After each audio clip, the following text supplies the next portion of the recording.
একসময় ঈদ এলেই দক্ষিণাঞ্চলের মানুষের সবচেয়ে ভরসার যাত্রাসঙ্গী ছিল লঞ্চ।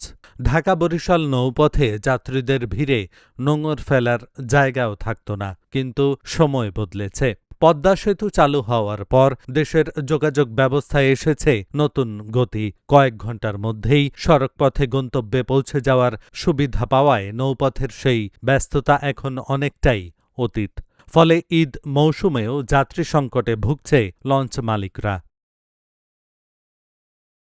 যোগাযোগ ব্যবস্থার আমূল পরিবর্তনই এর প্রধান কারণ বলে মনে করছেন সংশ্লিষ্টরা। নতুন নতুন বাস সার্ভিস, উন্নত মহাসড়ক এবং স্বল্প সময়ে গন্তব্যে পৌঁছানোর সুযোগ যাত্রীদের টেনে নিচ্ছে সড়কপথে। ফলে একসময় বিলাসবহুল ও জনপ্রিয় নৌযান হিসেবে পরিচিত লঞ্চগুলো এখন যাত্রী সংকটের কঠিন বাস্তবতার মুখোমুখি। তবে এখনও অনেক যাত্রীর কাছে লঞ্চ ভ্রমণ মানে নিরাপদ, আরামদায়ক ও তুলনামূলক কম খরচের যাত্রা। বিশেষ করে পরিবার নিয়ে ভ্রমণে অনেকে এখনও নৌপথকেই প্রাধান্য দিচ্ছেন। আমরা বাসার মতো যেতে পারি এখানে, এই জন্য আমরা লঞ্চে উঠি। আর লঞ্চে যাওয়াটা আমাদের যাতায়াতটা রাত্রে ঘুমেরও তেমন সমস্যা হয় না। আর বাসে গেলে আমাদের অনেক কষ্ট হয়। নৌপথটা থাকা খুব ভালো মনে করি আমি, রিল্যাক্স একদম। এই যে রাস্তায় যে অ্যাক্সিডেন্টগুলো হচ্ছে গাড়িগুলো, এর চেয়ে নৌপথটা খুব ভালো মনে করছি। অন্যান্য বছরের তুলনায় এবারের ঈদে যাত্রী সংখ্যা উল্লেখযোগ্যভাবে কম। অন্যদিকে জ্বালানি তেলসহ পরিচালন ব্যয় বেড়ে যাওয়ায় লাভের পরিবর্তে লোকসানি বেশি হচ্ছে। বরাবরের তুলনায় এবারে আপনার যাত্রী সংখ্যা অনেক কম। কারণ হচ্ছে এক তো আপনার পদ্মা সেতুর কারণে বেশিরভাগই লোক আপনার যানবাহনের গাড়িতে চলে যাচ্ছে, আর দ্বিতীয়ত এই জন্য যাত্রীর চাপ খুবই কম। আর আর্থিক সংকটও সবাই জনগণের আর্থিক সংকটে ভোগান্তি। আর দ্বিতীয়ত আপনার লঞ্চের আমরা এখন আগের মতো যাত্রী পাচ্ছি না, সবাই অসচলতার ভিতরে আছে। পদ্মা সেতু হওয়ার পরে দক্ষিণ অঞ্চলের মানুষের ভাগ্য খুলিয়ে গেছে। তারা এখন আর লঞ্চের এই দীর্ঘ যাত্রা অপেক্ষা করে না, গাড়িতে আসে, গাড়িতে যায়। তাদের জন্য সুযোগ সুবিধা হয়েছে। এই জন্য লঞ্চের ব্যবসা তো আমাদের খুবই ধস। ঈদে কুরবানিতে একটু মোটামুটি হয়। এই হলো অবস্থা, 6টা লঞ্চ, তা তো সেই রকমের যাত্রী নাই। হয়তো আরও 2-1 দিন থাকবে, তারপরে তো আবার সেই আগের মতো যাত্রী ছাড়া আবার লঞ্চ এই অবস্থাই হবে। মালিকেরা তো খুবই অসুবিধার মধ্যে আছে। এই তেলের দাম বৃদ্ধি, এক একটা লঞ্চে তেলের দাম বাড়ায় প্রায় 70-80 হাজার টাকা খরচ বাড়ছে, কিন্তু যাত্রী বাড়ে নাই। লঞ্চের যাত্রী আর কেবল কমতেছে। এই আল্লাহর রহমতে চলতেছে, এইভাবে চলবে যতদিন পারা যায়।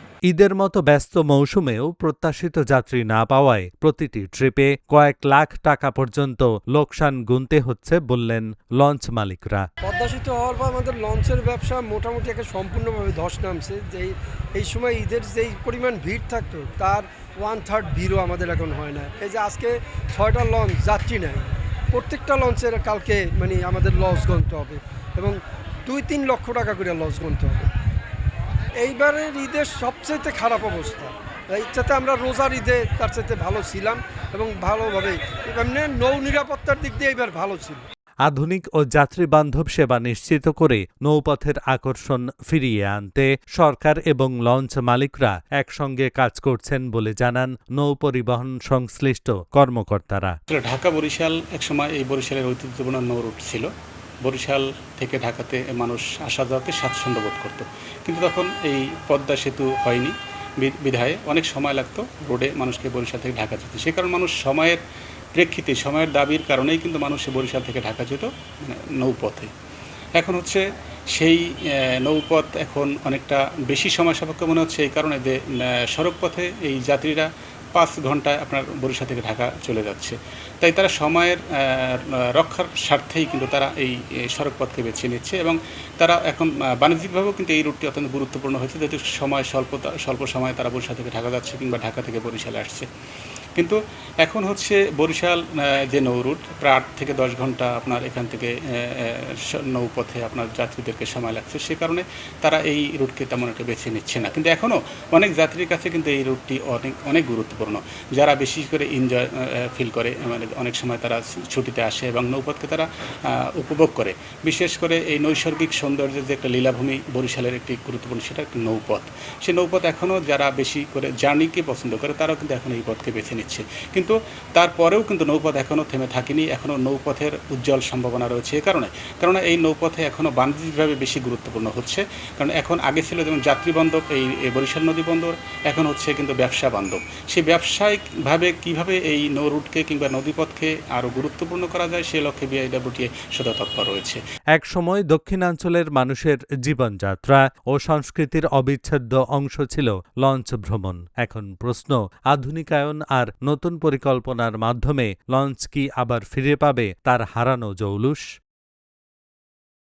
Dhaka journal, news desk.